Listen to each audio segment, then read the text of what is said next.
Hey guys, tonight we're taking a journey to a land of pyramids, pharaohs, and perhaps the most elaborate farewell rituals in human history. We're talking about ancient Egypt, and we're going to gently peel back the linen layers of one of its most fascinating, and frankly, disturbing practices, mummification. Imagine, for a moment, that you are about to embark on this very personal, very permanent transformation. It's not quite like a spa day, though there are plenty of oils involved. More like, well, a very, very long nap where you won't be waking up. So, before you get comfortable, take a moment to like the video and subscribe, but only if you genuinely enjoy what I do here. Let me know where you're tuning in from and what time it is for you. Now, dim the lights. Maybe turn on a fan for that soft background hum. And let's ease into tonight's journey together. You awaken, not to the familiar light of the morning sun, but to a dim, cool silence. A strange, sweet scent, mingling with something musky and earthy, fills your nostrils. Your eyes adjust, and you find yourself lying on a slab of dark, cool stone, or perhaps a sturdy wooden table. Draped in linen, the air around you is still, heavy with an almost reverent quiet. This isn't your bedchamber, this is the Wabe, the house of purification, or perhaps the house of embalming, a sacred space where the journey to the afterlife begins. You are surrounded by figures, their faces obscured by the dim light, but their movements are deliberate, practiced. These are the embalmers, highly skilled priests and artisans known as the overseers of the mysteries. They wear simple white kilts, their hands deft and unhurried. You hear the soft clinking of pottery, the rustle of linen, and the low murmur of ritualistic chants. Barely audible, there's an undeniable solemnity to the atmosphere, a feeling that something profoundly important, something eternal, is about to begin. Your body, recently departed from the warmth of life, is meticulously examined. You feel the gentle yet firm hands moving over your limbs, assessing your form. This isn't a violent process, not yet. It's a preparatory ritual, a cleaning. You are washed thoroughly, perhaps with water from the sacred Nile and natron. A natural salt mixture. The sensation is strangely cool, almost invigorating. Despite your current state, the embalmers are preparing you, purifying you, for a journey of immense significance. They shave your entire body, every last strand of hair. A common practice to ensure complete cleanliness and to prevent decomposition. It's an intimate, almost intrusive act, yet performed with a detached professionalism that speaks volumes of their expertise. You are no longer just an individual, you are the vessel for a soul preparing for eternity. And every detail must be perfect, a universal historical fact that becomes immediately apparent in this process is the ancient Egyptian belief in the afterlife and the necessity of preserving the body for the soul's return. They didn't see death as an end, but as a transition. The physical body, or at least a preserved version of it, was crucial for the Ka life force and BA personality to recognize and reunite with, allowing the deceased to journey through the underworld and achieve eternal existence in the field of reeds. This entire elaborate process, from the first wash to the final burial, is driven by this profound spiritual conviction, a peculiar, perhaps unsettling, detail you become aware of is the distinctive smell of the embalming workshop. It's not simply the scent of death, but a complex aroma of resins, incense, and various aromatic spices used in the preservation process. You might catch hints of frankincense, myrrh, cinnamon, and juniper, mixed with the acrid undertone of natron and the faint, sweet decay that the process aims to arrest. This unique olfactory signature would have permeated the air, a constant reminder of the work being done within the Wabbit's walls. It's a smell of ritual, of preservation, and of the boundary between life and death. There's an academic debate that might cross your mind as you undergo this process. To what extent was the practice of mummification accessible to all Egyptians? Or was it primarily reserved for the elite while the most elaborate? Expensive forms of mummification were indeed for pharaohs and the wealthy nobility. Archaeological evidence suggests that even commoners received some form of preservation, albeit simpler and less thorough. Perhaps a basic desiccation, a shallow burial in the desert sand. So, while you might be receiving the royal treatment, it's a spectrum. With the quality of your mummification directly correlating to your status and wealth in life, your current elaborate surroundings suggest you were someone of importance. Now, the true, unsettling work begins. The embalmers, with steady hands, approach you with tools that, to a modern eye, would seem medieval. You hear a soft, scraping sound, a dull, intrusive pressure against your nasal cavity. This is where they remove the brain. One common method involves inserting a long, hooked bronze instrument through the nostril. A rather barbaric-looking tool that, frankly, makes you thankful you're not actually conscious for this. They would then churn and liquefy the brain matter before draining it out through the nose. It's an invasive, somewhat messy procedure, but the Egyptians believed the brain was simply mucus, not the seat of consciousness, and thus unnecessary for the afterlife. The next stage involves an incision. You feel a cold, sharp line being drawn along your left flank, just below the ribs. This is where the internal organs will be removed. The cut is made with a flint knife, a surprisingly sharp tool. The embalmers are careful, precise. Their movements guided by centuries of accumulated knowledge. They reach inside, their hands working with practiced ease. One by one, the vital organs are gently, meticulously extracted: the stomach, intestines, liver, and lungs. These are vital for your journey, deemed essential for the soul to properly function in the afterlife. The heart, however, is left in place. This is a crucial distinction. The ancient Egyptians believed the heart was the seat of intelligence, emotion, and memory, the core of your being. It was essential for the judgment of the soul in the underworld, weighed against the feather of Ma'at. Removing it would be to condemn your spirit. So, while the rest of your inner landscape is being emptied, your heart remains, a silent, vital witness to your own transformation. The extracted organs are not discarded. Instead, they are cleaned, dried, and sometimes treated with resins. They are then placed into canopic jars, beautifully crafted vessels, each topped with the head of one of the 4 sons of Horus. Happy with the head of a baboon, guarded the lungs. Duamutef, the jackal-headed god, protected the stomach. Sebesenuef, the falcon-headed god, watched over the intestines, and Imseti, the human-headed god, was responsible for the liver. These jars are then placed near your body, ensuring your vital organs are preserved and accessible in the afterlife. It's a painstaking process, designed to ensure every part of you is accounted for and prepared for eternity. This initial phase, while gruesome by modern standards, is conducted with a deep reverence.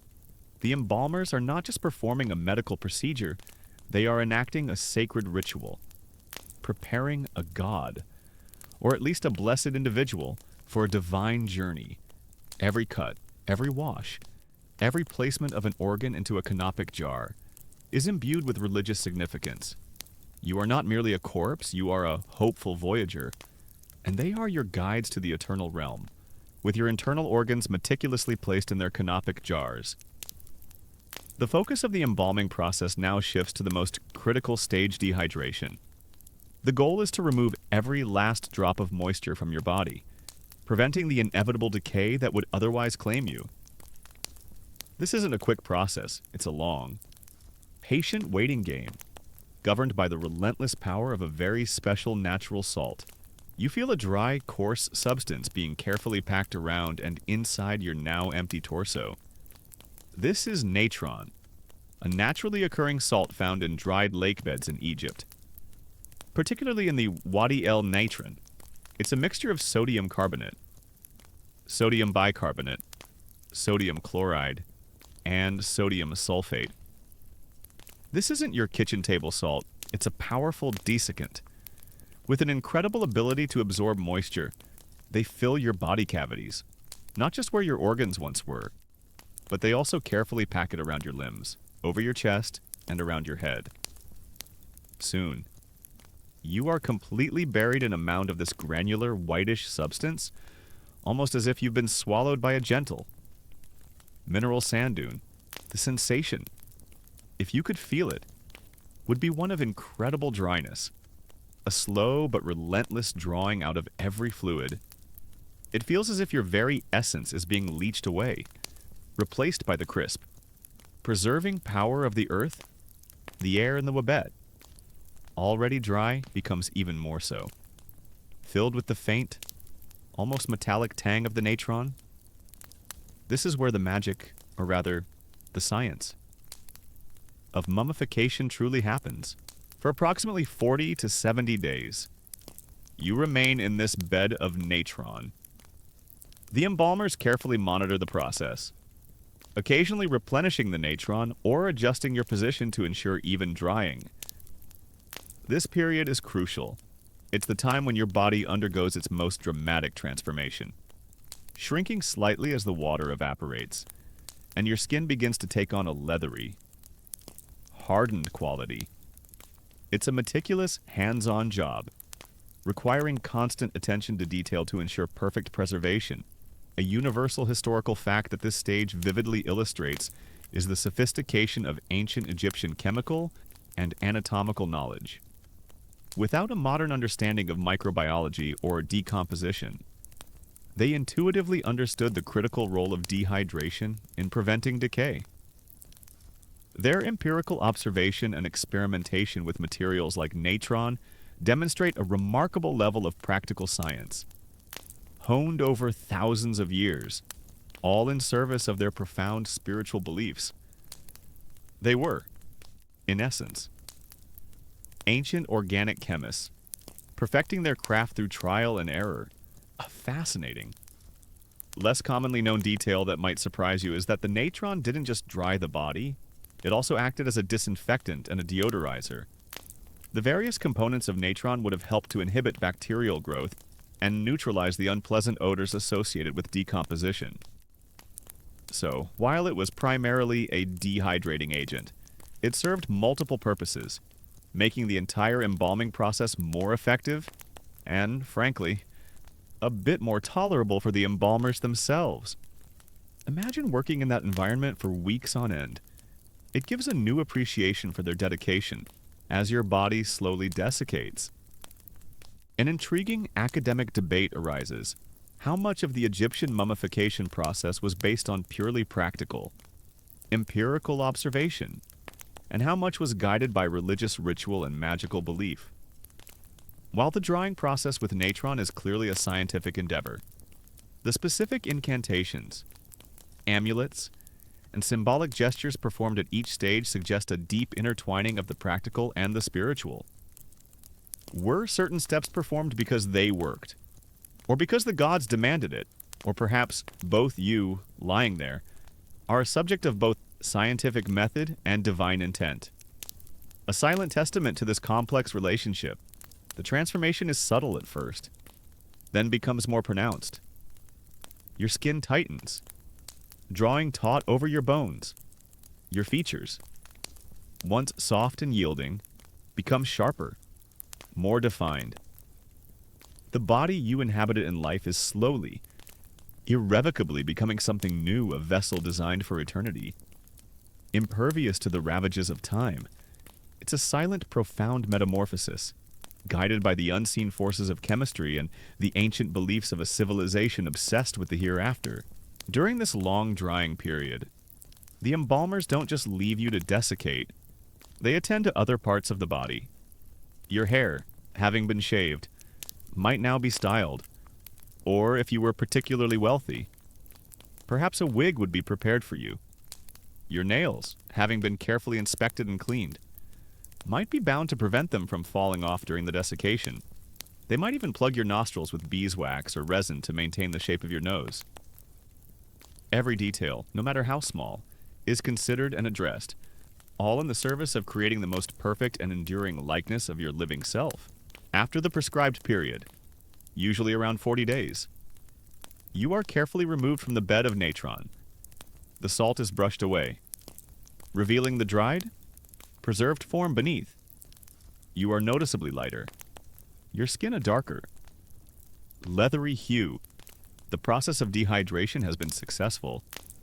Your body, once plump with life, is now a hushed, preserved shell, ready for the next stage of its eternal preparation. You are then carefully cleaned once more, perhaps with fragrant oils and resins, to further purify and soften your leathery skin, preparing you for the intricate process of wrapping. The air fills with the sweet scent of these precious anointing oils, a stark contrast to the acrid smell of the natron, with your body thoroughly desiccated and cleansed. The embalmers now turn their attention to the delicate art of anointing and stuffing. Your now hollow body cavities, where your vital organs once resided, are carefully packed with various materials. This isn't just for preservation, it's to restore your form, to give you a more lifelike appearance, ensuring that when your ka and ba return, they find a recognizable vessel. You feel soft, fragrant materials being carefully inserted into your chest and abdominal cavities. This stuffing could be anything from linen rags, sawdust, or even aromatic plant materials like myrrh or frankincense. The embalmers work meticulously, ensuring that your contours are maintained, that you don't appear shrunken or distorted. It's a painstaking process, almost like sculpting from the inside out, performed by hands that have done this countless times. The sweet, lingering scent of the aromatic resins and spices becomes even more pronounced. A fragrant shroud that slowly envelops you. Your eyes, which may have sunken slightly during the desiccation, might be padded with linen or even fitted with small onions or artificial eyes made of stone or glass. This is done to give them a more natural, lifelike appearance, preventing a hollow, vacant stare.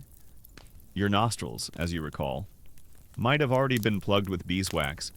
They might even try to fill out your cheeks or lips with packing to restore their fullness. Every effort is made to present a face that resembles your living self as closely as possible. This attention to detail, even in the smallest features, highlights a universal historical fact about Egyptian mummification. It was not just about preservation, but about creating a perfect, recognizable eternal body. The Egyptians believed that the Ka and Ba needed to identify their physical form to successfully navigate the afterlife. Therefore, maintaining a lifelike appearance was paramount, a testament to their deep spiritual motivations and their artistic skill. They weren't simply drying out a corpse, they were crafting an eternal effigy. A lesser-known detail that might be surprising is the use of a specific type of embalming oil known as oil of cedar or cedar resin. While not always actual cedar, it was a fragrant oil applied to the body, sometimes even injected into the cavities, believed to have antiseptic and preserving qualities. You might feel your skin being gently massaged with this fragrant oil, a final touch of care before the wrapping begins. This oil also helped to keep the skin supple and prevented it from becoming too brittle during the long years of interment. It's a subtle but important part of the process, adding another layer to the complex concoction of scents that now define you as these final preparations for the body are made. A fascinating academic debate often arises. To what extent did the Egyptians truly understand the biological processes of decomposition? Or were their methods primarily based on empirical observation and religious belief while their practical results were undeniably effective? Their explanations for why these methods worked often involved divine intervention and magical rites. Did they grasp the scientific principles? Or did they simply know what worked? Attributing the success to their gods You as the subject of their efforts, can only observe the meticulous application of their knowledge, whether it stemmed from science, faith, or a powerful blend of both. Once your cavities are suitably packed and your features subtly restored, the embalmers turn their attention to coating your skin. Your entire body is rubbed generously with various aromatic oils, resins, and balms. These are not merely perfumes, they are powerful preservatives, sealing your skin, making it resistant to moisture and insects. The sensation, if you could feel it, would be one of being immersed in a fragrant, sticky coating, a protective layer against the ravages of time. You are carefully laid out, your limbs positioned for eternity. Your arms might be crossed over your chest, or laid straight by your sides. Depending on the custom or your status, every part of your body is meticulously treated, ensuring no corner is left exposed to decay. The attention to detail is astonishing. A reflection of the immense importance placed on this ritual, the air in the wabet is now thick with the layered scents of natron, myrrh, frankincense, and various other aromatic resins. It's a smell that speaks of death, but also of eternal life, of ancient rituals, and of a civilization's profound belief in a journey beyond the veil. You are now truly transformed, a perfectly preserved vessel, ready for your eternal sleep. You are now a shell, a monument to your past life, meticulously prepared for your future one. This entire process, spanning many weeks, is a testament to the ancient Egyptians' unwavering belief in the afterlife and their determination to conquer death itself. You are no longer merely a body, you are a carefully crafted artifact, designed to defy the sands of time and carry your soul into eternity, with your body carefully prepared and preserved. The next stage of your eternal journey begins the ritualistic wrapping. This isn't just about covering you, it's a meticulously choreographed process, spanning many days, involving hundreds of meters of linen bandages, prayers, and the strategic placement of protective amulets. You are about to become a living, or rather, non-living work of art, a masterpiece of ancient embalming. You feel the gentle but firm touch of the embalmers as they begin to wind the first strips of linen around your head and neck. These aren't just any old rags. The bandages are made from fine, sometimes even coarse, linen, often taken from old clothing or even sails. They are cut into strips of varying widths and length, specifically prepared for this sacred task. The process is slow, deliberate, each layer applied with precision, sometimes soaked in warm resin or gum to help it adhere and provide further protection. The resin emits a sweet, earthy scent that blends with the other aromas, creating a unique perfume of preservation. They begin with your fingers and toes, wrapping each digit individually. You feel the soft pressure as the linen binds your delicate extremities, followed by your hands and feet. This individual wrapping ensures that even the smallest parts of your body are perfectly preserved and protected, ready for the journey to the afterlife.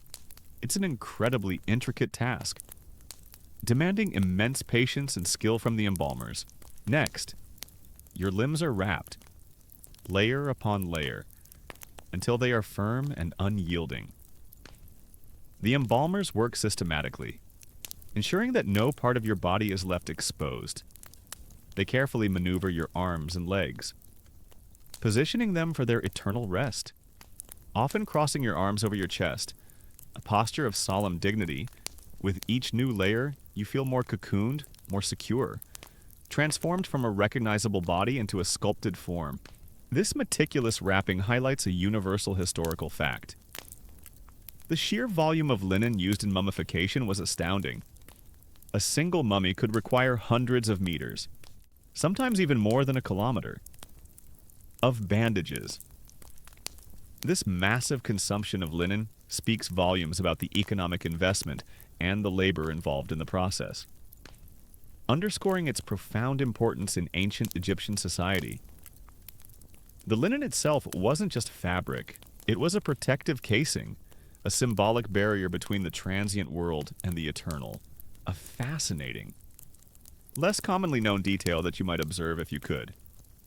That is, during this lengthy process is the inclusion of false toes and false fingers within the wraps, particularly for royal or very wealthy mummies. If any digits were lost or damaged during life or the embalming process, artisans would sometimes craft prosthetic fingers and toes out of wood, cartonnage, or even gold, and wrap them onto the body to ensure completeness. This attention to physical perfection, even after death, further underscores the Egyptian belief in the bodily integrity required for the afterlife. It's a macabre form of ancient plastic surgery, ensuring your eternal body is flawless as the linen layers accumulate. An intriguing academic debate arises to what extent was the wrapping process purely practical for preservation, and how much was it symbolic or magical, while the tight wraps certainly helped protect the preserved body from physical damage and moisture.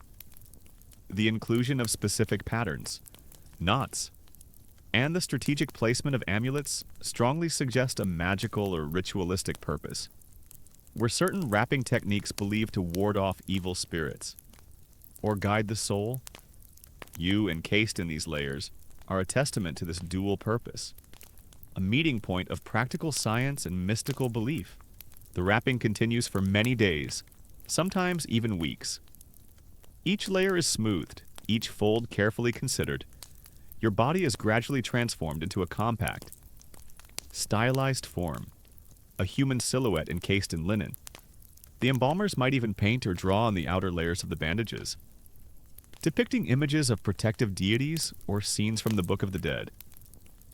Further enhancing your spiritual protection, you feel the rhythmic tightening of the bandages around your torso, your chest, and finally, your head, leaving only your face, or perhaps a portion of it, exposed for the final touches.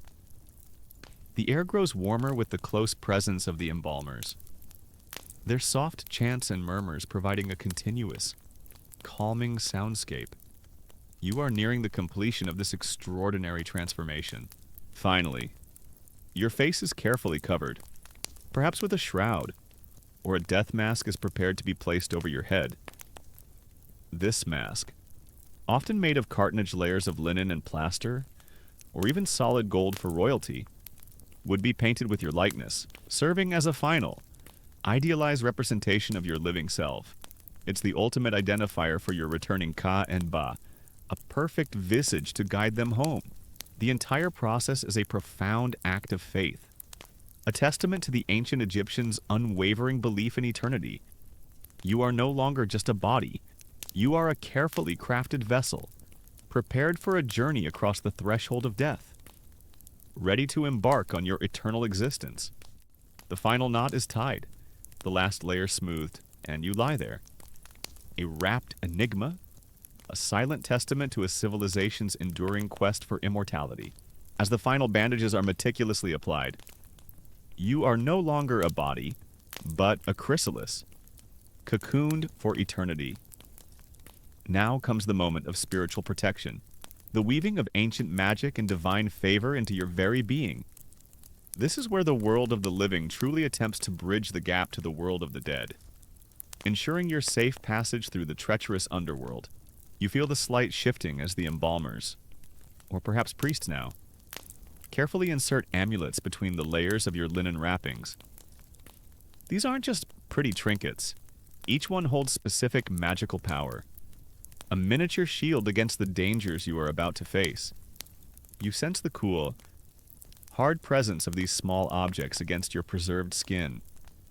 Nestled deep within the confines of your many layers, there might be a scarab beetle placed over your heart, symbolizing rebirth and resurrection, a powerful charm to ensure its proper functioning in the afterlife. The scarab was believed to push the sun across the sky. Just as it pushed life forward, perhaps a Tayet knot, often called the Knot of Isis, lies near your neck or shoulder, providing the protective power of the goddess Isis, who resurrected her husband Osiris. Its red color would symbolize life-giving blood. You might also feel a Djed pillar near your spine, representing stability and endurance, the very backbone of Osiris, signifying his resurrection. There are countless other amulets, each with its own specific purpose: the Ankh for life, the Eye of Horus for protection and healing, the Two Fingers amulet to aid in the ascent to the heavens. Each one is a silent prayer, a tangible plea for divine intervention. Alongside these physical charms, spells and incantations are whispered over you, or perhaps written on papyrus strips and tucked into your wraps. These are excerpts from the Book of the Dead, a collection of funerary texts designed to guide the deceased through the perils of the underworld, to navigate the judgment of Osiris, and to ultimately achieve eternal bliss in the field of reeds. You hear the low, rhythmic murmur of the priests, their voices invoking the names of gods and goddesses, reciting powerful words to open pathways and dispel evil. The air around you, already heavy with the scent of resins, now seems to vibrate with spiritual energy. This intricate placement of amulets and recitation of spells highlights a universal historical fact. Ancient Egyptian mummification was inherently a religious ritual, not just a scientific process of preservation.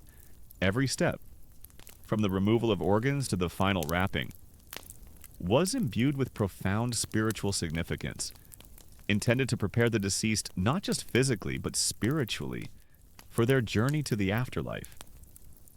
The physical preservation was merely the foundation upon which this elaborate magical and religious superstructure was built. A peculiar, less commonly known detail you might be aware of is the practice of placing gilded masks or gilded cartonnage over the face of the mummy, particularly for the wealthy, and sometimes even a gilded entire body case. This wasn't just for aesthetic appeal. The gold was believed to represent the flesh of the gods. Imparting divinity and immortality to the deceased, it was an ultimate form of protection and a statement of the deceased's elevated status, literally turning them into a divine being in the eyes of the gods. You feel the cold, smooth press of a finely crafted mask, perhaps even one made of shining gold, being gently lowered over your face, completing your transformation into an idealized, eternally youthful form. As these sacred items are placed and prayers are intoned, a fascinating academic debate arises. How much did the average Egyptian truly understand the complex theology behind these rituals? Or were they simply following established traditions out of fear or custom? While the priests certainly possessed deep theological knowledge, the common person likely had a more generalized understanding of the afterlife and the importance of proper burial.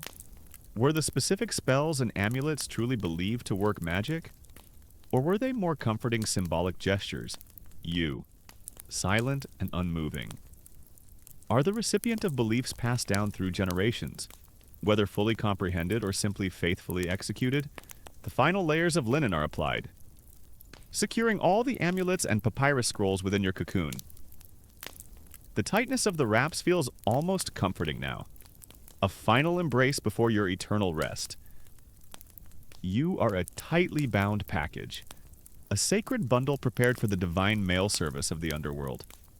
The embalmers might even paint your outermost layer of bandages with resin, creating a hard, protective shell, further ensuring your integrity for millennia. The entire process is an immense act of care and devotion from the living to the dead.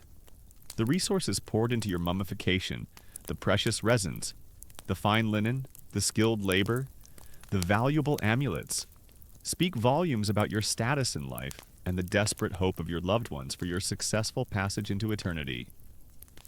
You are not simply a body, you are a monument to belief, a testament to a civilization's unwavering faith in what lies beyond. With the wrapping complete and every protective charm in place, you are ready for the next stage. Your physical transformation is complete. Your spiritual armor secured. You are now truly a mummy, waiting for the final journey to your eternal resting place. Ready to face the gods and the challenges of the duat, with every sacred amulet nestled within your linen layers, and your form meticulously preserved. Your journey to eternity moves to its grand, final resting place, the sarcophagus. This isn't just a simple coffin. It's a meticulously crafted vessel, often ornate and heavy, designed to protect your mummified body for millennia and serve as your ultimate eternal home. You feel yourself being carefully lifted. The sensation is one of quiet solemnity as you are gently transferred from the embalming table. The air around you, thick with the lingering scent of resins and linen, is now joined by the dry, earthy smell of ancient wood or stone. You're being moved towards the inner sanctum of the embalming workshop, or perhaps directly into the tomb itself.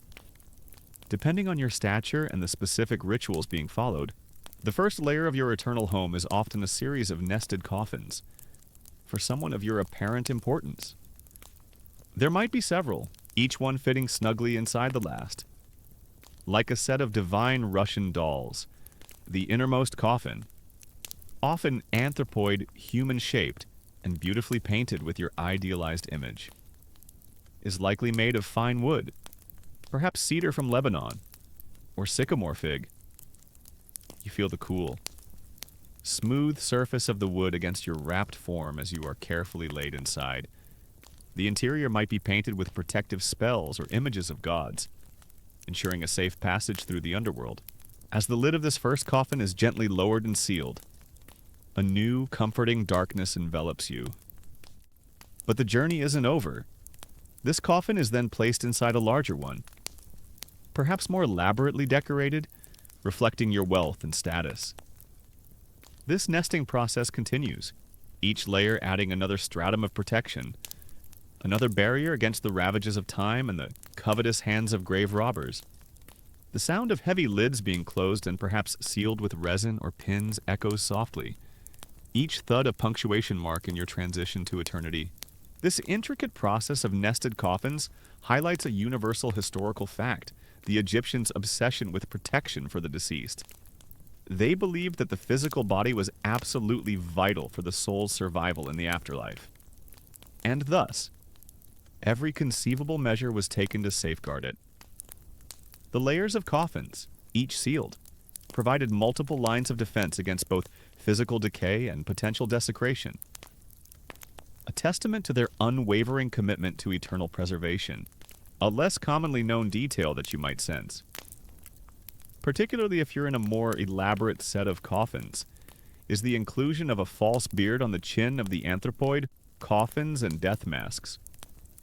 Regardless of the deceased's gender, this symbolic beard, often braided and sometimes even gilded, was a royal prerogative, linking the deceased to Osiris, the god of the afterlife, and signifying their divine status in death. It wasn't about your personal facial hair, but about your transformation into an eternal, deified being. It's a subtle but powerful symbol of your elevated status in the afterlife. As these layers are sealed, an intriguing academic debate arises: to what extent did the elaborate burial rituals, including the nested coffins, serve to reinforce social hierarchy in life, rather than solely ensuring passage to the afterlife? While the religious motivations were undoubtedly profound, the sheer opulence and complexity of a pharaoh's or noble's burial certainly showcased their immense power, wealth, and status to the living.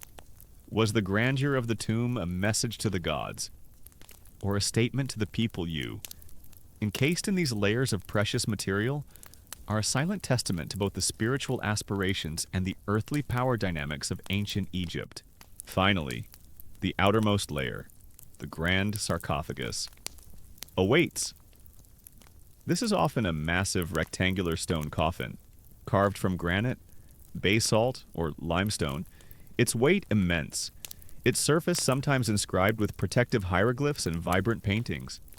You feel the subtle tremor as the final, colossal lid is slowly, painstakingly lowered into place.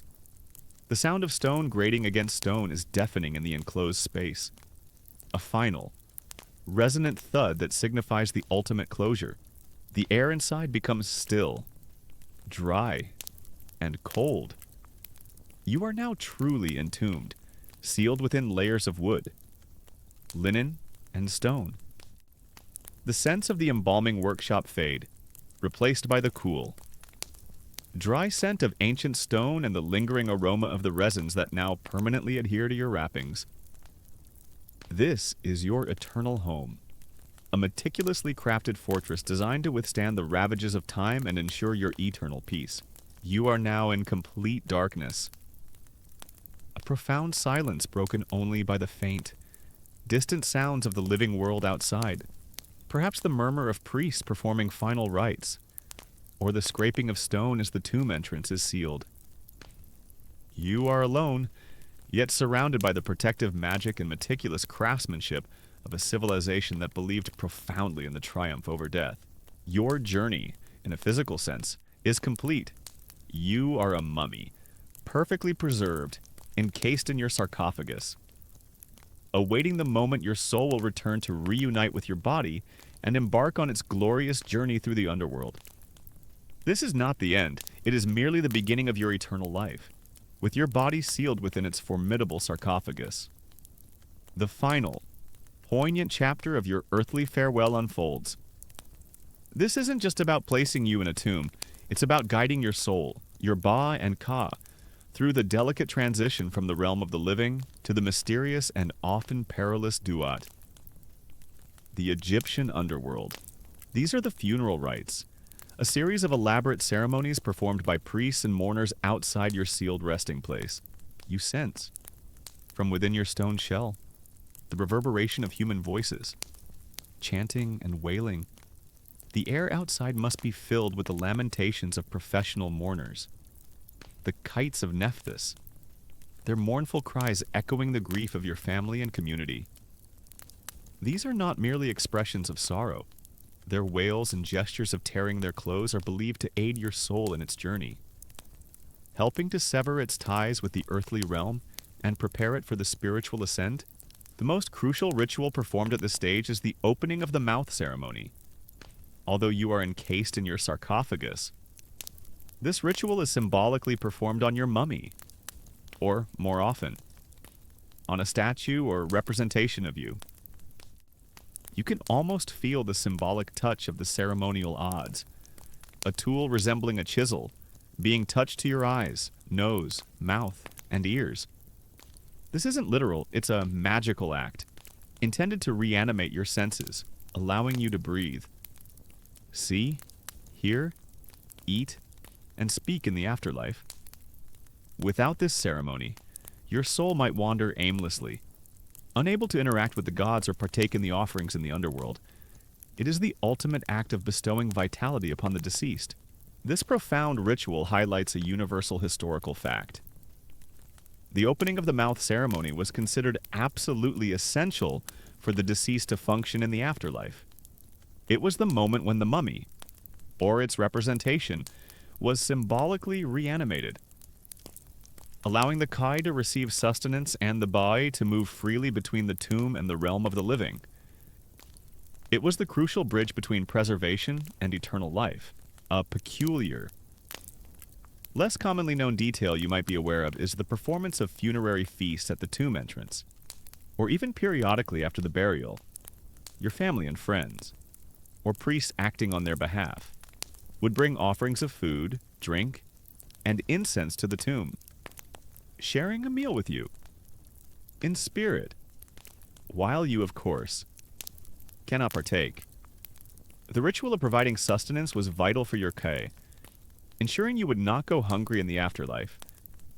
You can almost smell the offerings of bread, beer, and roasted fowl, a bittersweet scent of remembrance and hope, as these sacred rites unfold. An intriguing academic debate arises: to what extent were these elaborate funeral ceremonies truly believed to influence the afterlife? Or were they primarily social performances to display wealth and status, while the deeply held religious beliefs are undeniable? The grandeur of the processions, the number of mourners, and the lavishness of the offerings certainly served to reinforce the deceased's importance in society and the piety of their surviving family. Was the primary audience the gods, or the living you? Silent witness to these acts can feel the weight of both spiritual conviction and earthly expectation. The procession to your tomb would have been a grand affair, reflecting your status, your sarcophagus, possibly placed on a ceremonial sled, would be drawn by oxen or by teams of men, accompanied by priests, lamenting women, and servants carrying your grave goods. You would have been transported across the Nile, symbolizing the journey from the land of the living to the land of the dead. Towards the necropolis on the western bank, finally, you are brought to your eternal dwelling, the tomb. For someone of your perceived standing, this would be a carefully constructed chamber, perhaps within a mastaba, a rock-cut tomb in the cliffs, or even within a grand pyramid. The entrance would be sealed, ensuring your peace and protecting your possessions. You feel the final vibrations as the last stone slab is rolled into place, cutting you off from the outer world completely. The air around you settles, becoming utterly still. The sounds of human activity fade into a profound, enduring silence. You are now truly alone, surrounded by the protective magic and the wealth intended for your eternal journey. This is your final resting place, a meticulously prepared sanctuary designed to safeguard your precious body and usher your soul into the blessed field of reeds. The journey has ended and your eternal sleep has begun, sealed within the cool, profound darkness of your tomb. You are not alone. You are surrounded by a meticulously curated collection of objects, each one placed with purpose, intended to serve you in your journey through the afterlife and ensure your comfort and prosperity in eternity. These are your grave goods, a silent testament to your earthly life and a vital provision for your eternal one. You sense the presence of these myriad objects around you, placed carefully within your burial chamber and adjoining rooms. There are stacks of food and drink offerings, now long since decayed, but in their original state. They included baskets of bread, dried meat, jars of beer and wine, and bowls of fruit. These were provided to sustain your ka, your life force, ensuring you would never hunger or thirst in the afterlife. You can almost smell the ghostly aroma of these ancient provisions, meant to fuel your eternal existence. Around you are also finely crafted furniture, miniature versions of the chairs, tables, and beds you might have used in life. Perhaps there are chests filled with linen clothing, or even sandals. These are not merely decorative, they are functional items, meant to provide you with all the comforts you enjoyed in your earthly existence, making your eternal dwelling feel like a familiar home. Near your sarcophagus, you might sense the presence of your personal effects jewelry, cosmetic palettes, combs, and even games you enjoyed playing. These are the intimate touches, the small luxuries that defined your daily life, now brought with you to the next world. They speak of your individuality, your tastes, and the continuation of your identity even beyond death. This vast array of grave goods highlights a universal historical fact. The ancient Egyptians believed that the afterlife was a continuation of earthly life, and therefore, the deceased needed all the provisions and possessions they had enjoyed in life. This belief drove the elaborate practice of furnishing tombs with everything from daily necessities to exquisite luxuries, ensuring the deceased's comfort and status in the eternal realm. Your tomb is not just a resting place. It's a fully stocked eternal residence. A peculiar, less commonly known detail that might surprise you, particularly if you were a high-ranking official or a pharaoh, is the inclusion of specialized funerary boats in or near your tomb. These actual-sized boats, or detailed models of them, were not just symbols. They were believed to be literal vessels for your soul to travel on, both on the earthly Nile and through the mythical waterways of the underworld. Assisting in your journey to the field of reeds, you can almost feel the gentle curve of their wooden hulls, silently awaiting their eternal voyage, as you lie amidst this wealth of possessions. An intriguing academic debate arises: to what extent did the sheer quantity and opulence of grave goods reflect genuine spiritual belief, versus a desire for ostentatious display of wealth and power by the living, while the religious purpose is clear. The lavishness of tombs like Tutankhamun's undeniably served as a powerful statement to the living about the deceased's immense status and the resources available to them. Was it more about impressing the gods or impressing society? You, surrounded by your treasures, are a testament to this complex interplay of faith and earthly ambition. Perhaps most importantly, you are accompanied by Shabti figures, these small, mummiform figurines, often numbering in the hundreds. Stand silently around you. Each Shabti is inscribed with a spell from the Book of the Dead, promising to come to life and perform manual labor on your behalf in the afterlife. If you are called upon to irrigate fields or carry sand, these magical servants will answer in your stead. You feel their quiet, numerous presence, a silent army of eternal workers ready to serve you beyond the immediate chambers if your tomb is part of a larger complex. You might sense the presence of decorated walls and ceilings, covered in vibrant paintings and intricate hieroglyphs. These depictions are not merely art. They are spells and narratives designed to guide you through the underworld, to depict your successful judgment before Osiris, and to show you enjoying the fruits of the afterlife. They are a visual instruction manual for eternity, and a record of your journey. The air around you is still, dry, and cool, perfectly preserving not just your body, but the objects meant to accompany you. The scents of ancient wood, dried papyrus, and perhaps the faint, lingering aroma of the resins that sealed your possessions, now form the unique atmosphere of your eternal dwelling. This is your eternal realm, a meticulously prepared sanctuary against the ravages of time. You are safe, surrounded by all that you need, and all that you held dear in life, ready to await the final reunification of your Ka and Ba, and your glorious emergence into the blessed afterlife. Your rest is complete. Your tomb a sealed time capsule, waiting for eternity. Your eternal slumber, once thought to be inviolable, is eventually disturbed. Millennia pass in the profound silence and darkness of your tomb, but the world outside continues its relentless turning.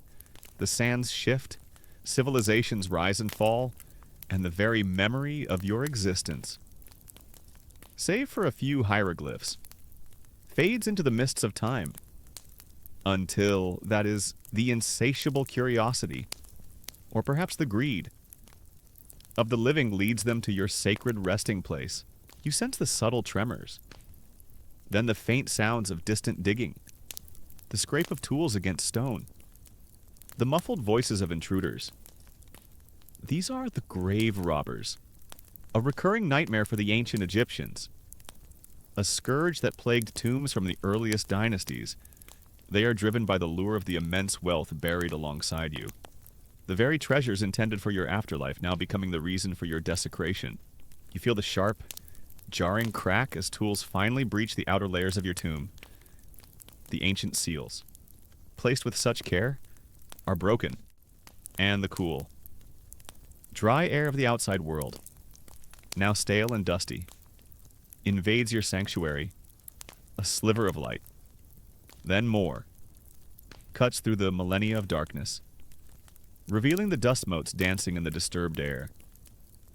These are not the priests or mourners of old. These are men with rough hands and hungry eyes. Their intent clear. They enter your chamber, their footsteps echoing loudly in the long silent space. They move with an unsettling efficiency, their gaze fixed on the gold, the jewels, the valuable artifacts. They disregard the sanctity, the religious significance of your resting place. Seeing only profit, you hear the clinking of metal as they pry open chests, the rustle of linen as they discard less valuable items. The once ordered tranquility of your tomb is now a scene of chaotic plunder. This disturbing reality highlights a universal historical fact. Grave robbing was a persistent and widespread problem throughout ancient Egyptian history. Despite elaborate security measures, curses, and the sacred nature of the tombs, the lure of wealth was too strong for many. Evidence of ancient robberies is found in almost every major archaeological site, indicating a systematic and often successful effort to plunder the dead. Your own violation is just one instance in a long, unbroken chain of desecration. A peculiar, less commonly known detail that you might sense during this invasion is the systematic approach many ancient grave robbers employed. They weren't always random opportunists. Often, they were highly organized, even using existing tomb plans, or employing methods like tunneling directly into burial chambers to avoid detection by guards. Some were even local villagers or ex-workers on tomb sites. Possessing intimate knowledge of the layouts, you might discern their calculated movements, their practiced ease in navigating the labyrinthine passages, revealing a chilling expertise in their criminal trade. As your tomb is systematically stripped of its treasures, an intriguing academic debate arises. To what extent did the ancient Egyptians themselves contribute to the problem of grave robbing through their extravagant burial practices, while they desperately sought to protect their dead? The sheer concentration of wealth within tombs created an irresistible temptation. Did their efforts to provide for the afterlife inadvertently fuel the very desecration they so feared you? Lying there, a testament to immense wealth, become a silent example of this unfortunate consequence.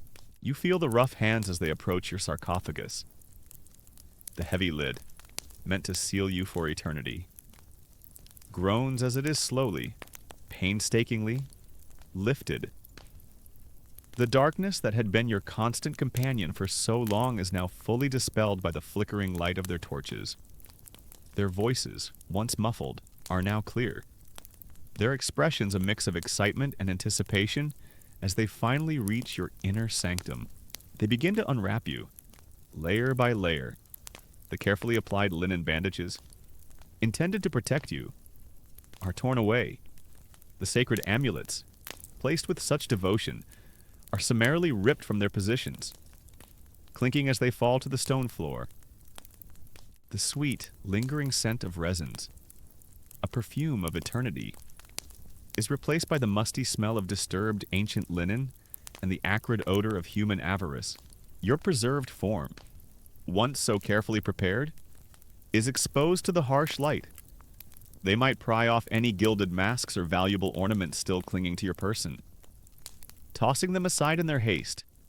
The very purpose of your mummification, to remain intact and undisturbed, is utterly violated. You are no longer a sacred entity. You are merely a source of valuable goods. This raw, unfeeling act of plunder highlights the ultimate vulnerability of even the most powerful pharaohs and nobles. Despite all the precautions, the curses, and the immense architectural efforts, human greed proved to be a force that time and spiritual warnings could not entirely deter. Your eternal rest is interrupted, your sacred journey abruptly halted by the relentless pursuit of earthly riches.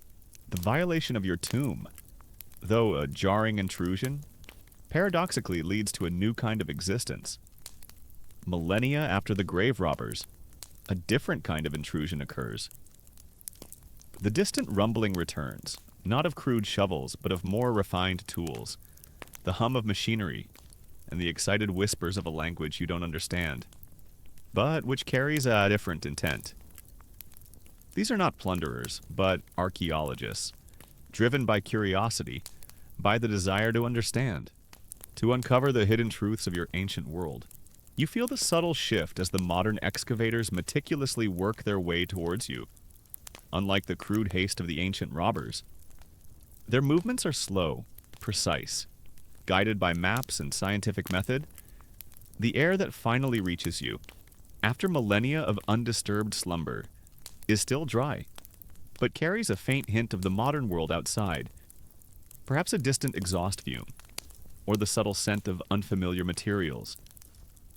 Then, a gasp, a flash of light, not from a flickering torch, but from a powerful electric lamp, illuminating your chamber with an unyielding clarity you've never known.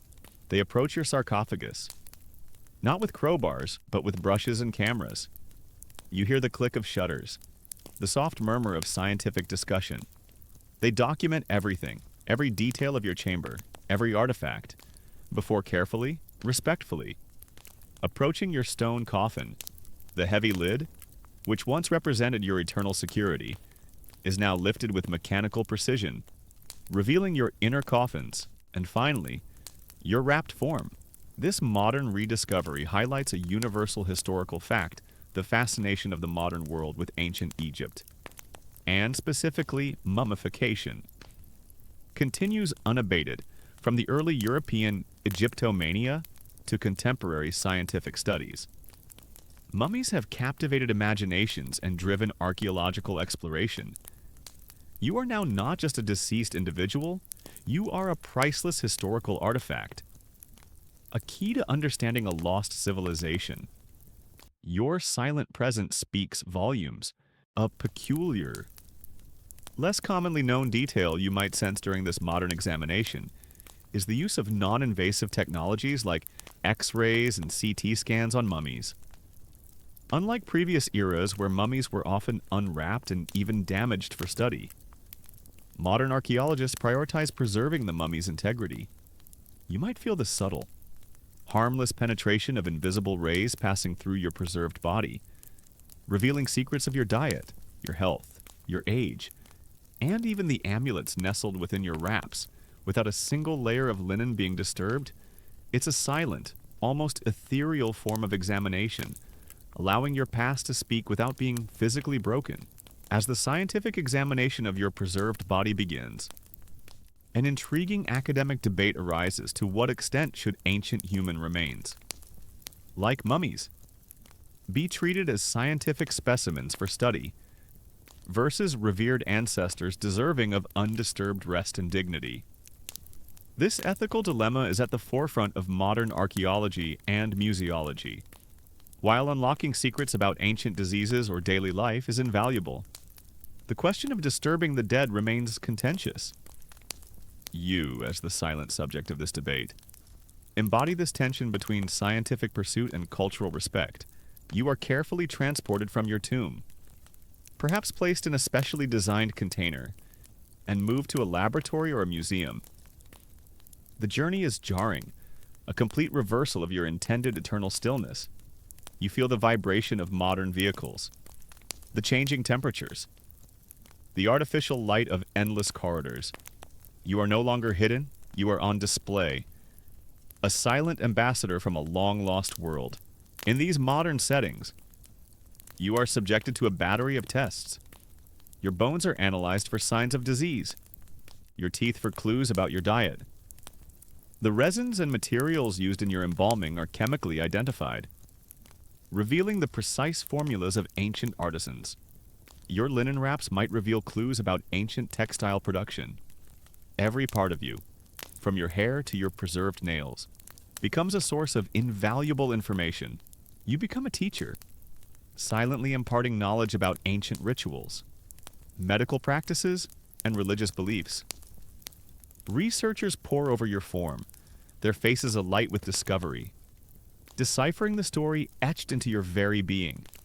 You are a bridge across millennia, connecting the living to the long dead, sharing the intimate details of a past life with a world utterly different from your own. You might even be displayed in a museum, encased in glass, observed by countless curious eyes. You are a silent celebrity, a centerpiece of exhibitions, drawing crowds eager to glimpse a tangible link to ancient Egypt. Children stare with wide-eyed wonder. Adults ponder the mysteries of life and death, and scholars find new questions to pursue. This final stage of your existence is one of continuous revelation.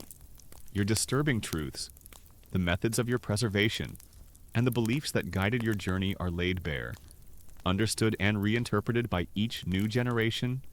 You are a testament to the human desire for immortality, and a silent reminder of the profound continuity of life and death, even across thousands of years. And now, as the last grains of sand settle on the ancient story of mummification, you can feel the quiet peace descend, the hushed whispers of ancient embalmers, the distant cries of mourners, and the curious murmur of modern archaeologists all gently fade. The journey through the land of the living and the dead has concluded. You are no longer in the dusty tomb or under the bright lights of a museum. You are simply floating, drifting in the calm currents of time. Let the images of solemn rituals and timeless beliefs dissolve into the soft hum of your own quiet space. Rest now, truly at peace, knowing the secrets of the past are now held gently, whispered in the quiet of the night.